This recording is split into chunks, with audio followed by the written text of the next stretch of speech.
이어서 11번부터 보도록 하겠습니다. 자, 이 문제 굉장히 어려웠어요. 이번 재료학에서뿐만이 아니고 2019년 1회에서 가장 어려웠던 문제가 아닌가 싶습니다. 정말 푸는 사람 별로 없었어요. 자, 문제 천천히 같이 보도록 합시다. 자, 길이 L 단순보인데 균일 분포화 중 오메가가 작용을 하고 최대 구피 목력을 줬어요. 최대 구피 목력. 그러면은 시그마 B는 Z분의 M이겠구나 이렇게 했는데 최대 전다 능력을 몇 킬로파스칼이냐고 묻고 있습니다. 자, 이 문제 여기서 이제 벙칠 수 있는 거죠. 최대 전다 능력. 이건 축이 아닌데 이게 왜 나오는 거지? 이렇게 하실 수도 있는데, 자, 조금 정신 차리고 보다 보면은 최대 전다 능력. 보의 최대 전다 능력 뭡니까? 타우는 IB분의 VQ다 해서 요거는 이제 별로 중요하지 않고 2A분의 3V 또는 3A분의 4V 요렇게 해서 최대 전다 능력을 구할 수 있다. 요거는 이제 최대입니다. 최대. 요거를 이제 떠올리시면은 아주 공부 잘 하신 겁니다. 근데 여기서는 이것만으로 충분하지 않고 굉장히 꼬아놨죠. 자, 이 푸는 플로우를 한번 말씀을 드리겠습니다. 이 보의 전다 능력을 구하기 위해서는 2A분의 3V 또는 3A분의 4V인데 이 직사각형이 아니고 원형이기 때문에 이 공식을 쓰셔야 됩니다. 근데 A는 알아요. 여기 지름 줬으니까. 근데 이 V가 얼마인지 모르죠. 그러면은 이거는 어디서 해야 돼요? SFD, BMD에서 SFD만 그려도 사실 알겠죠? 그래서 SFD에서 요 단순 지지보에 분포하중이 작용할 때 뭐 해석 굳이 안 해도 뭐 이렇게 되지 않습니까? 그래서 여기 끝에가 2분의 오메가 L 마이너스 2분의 오메가 L일 거고요. 그러면은 Vmax 값은 뭐 2분의 오메가 L 뭐 이겠죠. 2분의 오메가 L이에요. 근데 L은 알아요. 4m라며. 그러면 오메가는 어디서 나와요? 이게 여기서부터 이제 막히는 분들이 굉장히 많았을 겁니다. 이게 어디서 나오겠어요? 구피목력. 여기서 나오게 되는 겁니다. 구피목력. 자, 구피목력에서는 Z분의 M. Z는 알아요. M은 어디서 나와요? BMD를 또 그려야 나오죠. 그래서 진짜 어려웠던 문제였습니다. 자, BMD를 처음에 그리실 때 플러스 마이너스 해서 여기 이렇게 되고 여기 요 면적을 구해서 여기 모멘트의 최대값 mx를 구하시면은 8분의 오메가 L의 제곱이 됩니다. 그래서 요 모멘트에다가 8분의 오메가 L 제곱을 넣고요. 그 다음에 솔브를 푸시면은 이 오메가가 나오게 됩니다. 그러면 55.535 뉴턴 미터가 되고 요걸 다시 여기에 넣으면은 이제 최대 전다 능력이 계산을 할 수 있게 되는 것이죠. 그래서 15.6 해서 답은 2번이 나오게 됩니다. 자, 간단하게 정리만 해드릴게요. 이렇게 구피 목력이 나온다 하면은 Z분의 M이 시그마다. 그 다음에 최대 전다 능력이 나온다. 보에서. 그러면은 타우는 IB분의 VQ인데 요건 별로 중요하지 않고 2A분의 3V, 3A분의 4V에서 최대 전다 능력이 나온다. 요거까지만 알고 가도록 합시다. 12번 보겠습니다. 자, 이 문제는 시간이 오래 걸리는 문제예요. 이렇게 트러스, 요거 뭐예요? 라미의 정리죠. 라미의 정리. 라미의 정리 문제 푸는 건데 보니까 탄성 에너지를 묻고 있어요. 탄성 에너지 뭐 2A 2분의 PL, P제곱 L 이렇게 있는데 이런 문제는 상당히 오래 걸리니까 바로는 풀지 마시고 뒤에 갔다가 그 다음에 오셔서 푸는 게 훨씬 마음이 편하십니다. 자, 문제 볼게요. 자, 트러스가 있는데 5kN으로 힘을 받고 탄성 에너지 묻고 있습니다. 단면적 주고 탄성계수 물어봤죠? 탄성계수 줬죠. 자, 이런 라미의 정리에서 가장 해야 되는 거 뭡니까? 가장 먼저 각도를 먼저 구하셔야 됩니다. 각도가 생명입니다. 그래서 여기 밑에 그림 보시면은 각도를 요 탄젠트 역함수로 해가지고 이렇게 구할 수 있죠. 솔브로 하셔도 되고. 그래서 여기 각도가 나왔으면은 바로 라미의 정리를 이용해서 각각의 트러스의 안쪽에 걸리는 힘을 구할 수가 있죠. PAC, 뭐 TAC로 해도 됩니다. 그래서 TAC, PAC는 플러스 8,000, TBC, PBC는 마이너스 5,000입니다. 이렇게 아래로 내리고 있으니까 요거는 이제 압축 응력이 받겠고 요거는 인장 응력이 받겠죠. 그래서 U1, U2 계산을 하셔가지고 더하시면은 바로 답이 나오게 됩니다. 답은 3번이고요. 자, 요거 개념만 잘 알고 갑시다. 트러스가 나왔을 때는 라미의 정리를 갖다 풀어야 되고, 라미의 정리에서 가장 핵심은 각도를 먼저 구해야 된다. 그 다음에 이 문제처럼 탄성 에너지가 물어보면은 이런 거는 시간이 오래 걸리니까 그냥 패스하고 나중에 와서 2는 2a분의 p제곱 l이다 해서 문제를 푼다. 이렇게 보시면 되겠습니다. 13번입니다. 자, 평면 응력 상태. 자, 이거 평면 응력 상태 뭡니까? 모의 원이죠. 모의 원. 모의 원만 바로 이제 문제 풀어 보시면 되세요. 자, 오른쪽에 요 모의 원 있죠? A 100, B 마이너스 50. 그러면은 C는 25일 거고요. 요 타우가 제로이기 때문에 요 C를 중심으로 요 그대로 이제 원이 생기게 됩니다. 그래서 R 값이 최대 전달 능력이랑 같다 해서 75. 답은 1번이 나오게 됩니다. 자, 모어원 혹시 모르시는 분들은 제 영상에 어떻게 그리는지 상황에 따라서 전부 다 나와 있으니까 그거 참고하시길 바랍니다. 다음 문제 볼게요. 14번 보겠습니다. 그림과 같은 단순 지지보에서 2kN의 분포하중이 작용할 때 중앙의 처짐이 제로, 힘 P의 크기 묻고 있습니다. 자, 이 문제 뭐예요? 보의 처짐 그리고 중첩법을 묻는 문제가 되겠습니다. 자, 보의 처짐은 뭐다? 푼다? 아니죠. 그냥 암기하는 문제입니다. 자, 중앙에 이렇게 요 힘이 작용할 때 요 단순 지지보의 처짐 48 2i분의 PL 3승. 그 다음에 분포하중이 작용할 때 384분의 5 오메가 L 4승. 요거에 지금 같다. 어떤 거에 의해서? 중첩법에 의해서. 이런 처짐 또는 처짐각은 서로 독립하기 때문에 합치거나 나누거나 할 수가 있다는 것이죠. 그래서 델타 1과 델타 2가 같다 해서 P를 계산해 보시면은 7500. 그래서 7.5 답은 4번이 나오게 됩니다. 15번 보겠습니다. 자, 이 문제 조금 복잡하기 때문에 천천히 같이 보도록 합시다. 자, 길이 1m인 외팔보가 있는데 분포하중을 받는다고 합니다. 그러면서 P는 1kN 집중하중이라고 나와 있어요. 그러면서 B점에서의 회전각을 묻고 있습니다. 회전각, 세타를 묻고 있어요.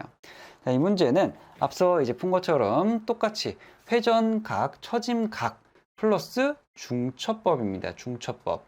그래서 중첩법을 이제 알고 계시면은 요 P에 의한 각도, 그 다음에 요 오메가 Q에 의한 각도 두 개를 더하는 것이구나 하면서 이제 문제를 푸시면 되세요. 자, 근데 간혹 헷갈리는 게 요 전체에 이게 주어져 있는 게 아니라 60cm까지만 주어져 있기 때문에 요 나머지 구간에서는 어떻게 되는 것인가 이렇게 이제 궁금하실 분들이 분명히 있을 겁니다. 저도 궁금했기 때문에 여기 오른쪽에 답이 있습니다. 자, 분포하중이 이렇게 0.6까지만 이제 작용을 했다 그러면은 요 끝에 요 0.6 부분의 각도를 세타라고 합시다. 그러면은 요렇게 내려갔을 때 요 그대로 이제 내려갔죠? 지금 보면은 각도가 요 일정합니다. 요것도 얼마다? 각도가 그냥 세타입니다. 힘이 작용하지 않기 때문에 그대로 세타가 되는 것이죠. 그래서 요 중첩법을 하실 때 여기에 의한 세타 1, 그 다음에 여기에 의한 세타 2, 요거 그대로 그냥 같이 계산을 해주시면 되는 거예요. 그렇게 어려운 내용이 아닙니다. 그래서 여기 세타 1, 지금 뭐 다 이렇게 돼 있네요. 자, 지금 세타 1이 보니까 요 1번이네요. 요게 2번이고. 그래서 요거 이제 더해서 보시면은 2i분의 680 답은 4번이 나오게 됩니다. 자, 16번입니다. 자, 이 문제 딱 그림만 봐도 뭡니까? 부정정보죠. 부정정보. 부정정보는 암기 또는 중첩법으로 이제 문제를 푸시면 됩니다. 근데 지금 보니까 암기는 여기 이제 집중하중이 작용했을 때랑 요 분포하중이 작용했을 때만 제가 외우라 그랬는데 이 모멘트 하중이 나왔다 그죠? 이럴 때는 중첩법으로 풀 수 있을 것 같으면 문제를 풀어 보시고 안 되겠다 싶으시면 그냥 바로 찍고 넘어가시면 되겠습니다. 자, 이 문제는 조금 쉽게 나왔기 때문에 중첩법으로 문제를 풀어 보실 수가 있는데 어떤 거냐면 요 볼을 두 가지로 나눌 수가 있는 것이죠. 그냥 외팔보에 여기 모멘트 하중만 걸렸을 때, 그 다음에 요 외팔보에 요 발력, 힘 하나만 걸렸을 때, 요때에 뭐다? 처짐이 같다. 처짐. 요 A에서의 처짐은 제로거든요. 처짐이 두 개가 같다 해서 요 문제를 풀어보시면은 문제가 풀립니다. 그래서 델타 1, 델타 2, 요거가 같다 해서 RA를 계산해 보시면은 2L분의 3M, 답은 1번이 나오게 됩니다.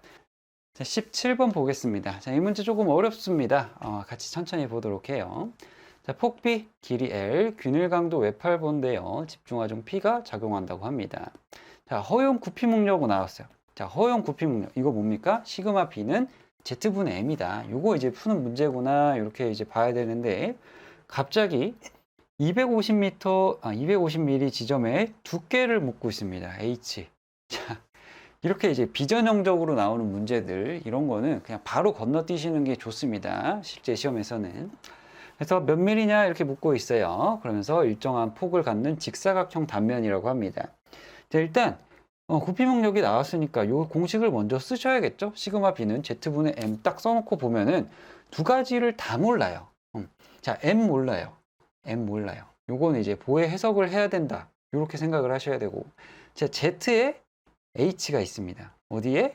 Z에.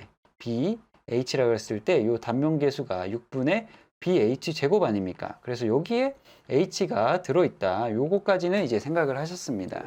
그러면은 이 M을 구하면은 나머지는 이제 H를 미지수로 해서 그냥 솔브 문제 풀어보시면 되겠죠? 그래서 요 SFD를 하나 해석을 하셔야 됩니다. BMD랑.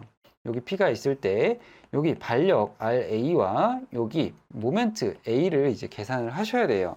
그래서 요거 갖다가 이제 모멘트를 계산을 해 보시면은 요 250일 때, 자, SFD부터 할까요?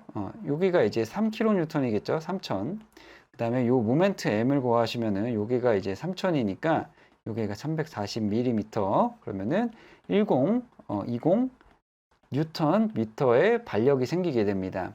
자, SFD부터 먼저 그리면은 여기 3000 쭉 올라오고, 자, 안 보이니까 여기 3000 쭉 올라오고 여기서 3000이 딱 내려갈 겁니다. 전부 다 플러스고요. 그 다음에 여기 이제 밑에 바로 BMD 그려보시면은 여기 1500으로 바로 밑으로 쭉 내려갔다가 1020으로 내려갔다가 플러스니까 쭉 올라오겠죠. 자, 요런 형태가 됩니다. 여기 이제 그림이 있죠. 자, 여기서 250mm 지점이니까 요거 이제 역삼각형의 비례 공식을 이용해서 1020 곱하기 340분의 250을 하셔야겠죠. 그래야 이제 250 지점에 모멘트가 나오게 되니까. 그래서 요거까지 이제 계산을 해서 이제 솔브를 계산해 보시면은 34mm 해서 답은 2번이 나오게 됩니다. 자, 이 문제 조금 이제 재밌었던 거는 요 H를 계산하는데 어떤 계산기는 솔브 기능이 안 돼요. 계산기가 별로 안 좋아가지고. 그럴 때는 이거를 이제 조금 정리해 주시면 됩니다. H제곱을 여기다 뺀 다음에 그다음에 루트를 씌운 다음에 여기다가 계산을 해 보시면 되겠죠. 솔브를 안 쓰고 푸는 방법입니다. 18번 보도록 하겠습니다. 이 문제는 예전 기출에서 그대로 이제 다시 출제된 문제지만은 푸는 방법이 조금 까다롭고 그리고 이제 시간이 오래 걸리기 때문에 그냥 외우시는 것도 하나의 좋은 방법이라고 팁을 드리겠습니다. 자, 문제 보도록 하죠. 자, 전동장치에서 H차로부터 D차로 동력을 전달한다. 그래서 이렇게 이제 흐름이 되는 거겠죠. 자, P치원 직경의 비가 뭐 9분의 1이고 최대 전달 능력이 같아지게 되는 직경의 비를 물어보고 있어요. 자, 이 문제의 처음 접근은 전달 능력, 그 다음에 이 축 나오면은 뭐다? 타우는 ZP분의 T다. 요걸 먼저 떠올리시고 그 다음에 문제를 풀어갈 방법을 찾으셔야 됩니다. 근데 지금 전달 능력들이 같아지게 되는 그렇게 됐기 때문에 요거는 이제 같다 이렇게 보시면은 요 비틀린 모멘트와 ZP 극단면 계수는 정확하게 비례 관계에 놓인다는 것을 눈치를 채셨을 겁니다. 그러면은 이 직경의 비가 어디서 나오겠어요? 여기서 그대로 나오겠지.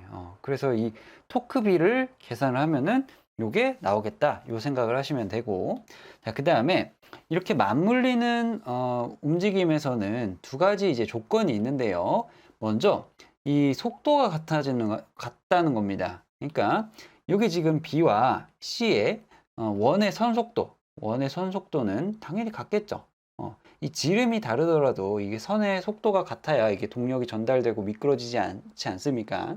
그래서 V는 RW 해서 VB와 VC가 먼저 같다는 것을 얘기를 하고, 그 다음에 동력은 서로 같아야 됩니다. 왜냐? 갑자기 여기 P에서 100만큼 전달이 됐는데 갑자기 이게 900이 된다? 이건 창조 동력이죠. 요런 현상은 일어날 수 없습니다. 최대가 100이고 효율이 만약에 주어졌으면은 이게 뭐 100보다 작겠지만은 효율이 없기 때문에 그대로 이제 100이 전달되는 거죠. 그래서 동력은 같다. P1과 P2가 같다는 것을 전제를 하셔야 됩니다.